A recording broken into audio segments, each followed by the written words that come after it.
Well, I like it down here right now because the weather's pretty good.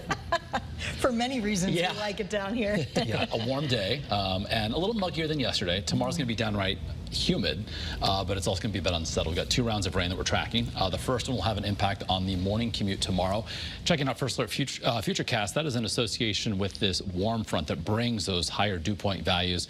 We've got the rain that's going to be ramping up overnight toward daybreak tomorrow. And then we're going to see a bit of a lull as this warm front lifts through, and then as we head through the mid to late afternoon hours as a cold front approaches our second round of activity. Some isolated thunderstorms.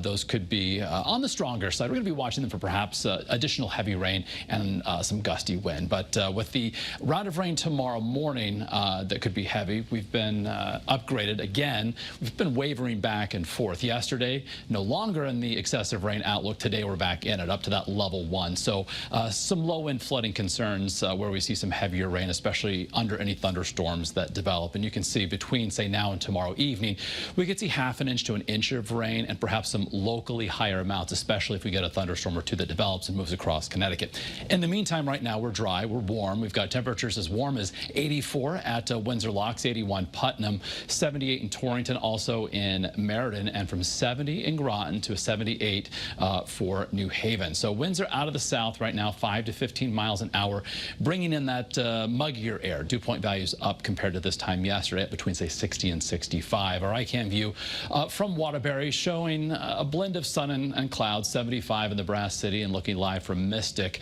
certainly dry and quiet for the time being. While there's some wet weather moving across Pennsylvania, we're also monitoring northeastern New Jersey, a couple of downpours developing heading into the greater New York City metro area. So if those continue progressing northeast, we could see a rogue shower western Connecticut this evening. The main event again coming tonight toward daybreak tomorrow. Again, all in association with this warm front, and then we've got the cold front coming in later tomorrow evening. So here's a little bit closer look at Connecticut and on First Alert Futurecast. Increasing cloudiness, fog developing as we head past midnight. Rain becoming likely 4 or 5 o'clock tomorrow morning. So when you wake up, tune into Scott. He'll be tracking the very latest with the state's only live Doppler radar. So that's going to have an impact on the morning commute. Poor visibility, ponding perhaps on roadways. You want to plan a little extra time for that morning commute. And here's that lull, late morning, early afternoon.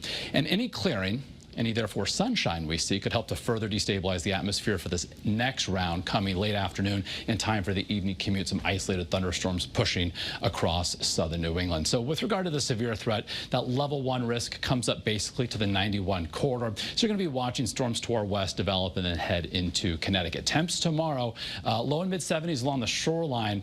Again, very much dependent upon how much sun we see. We could reach the upper 70s away from the sound.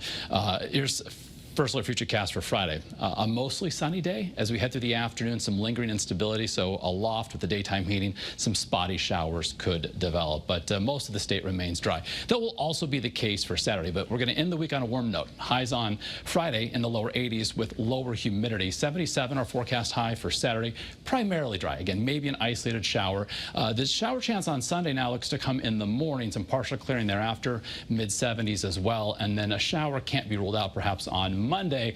Otherwise, once we get past Monday, another warming trend kicks in back into the mid 80s by Wednesday of next week, upper 70s at the shoreline. Mid 70s, however, for this upcoming weekend along the 95 corridor.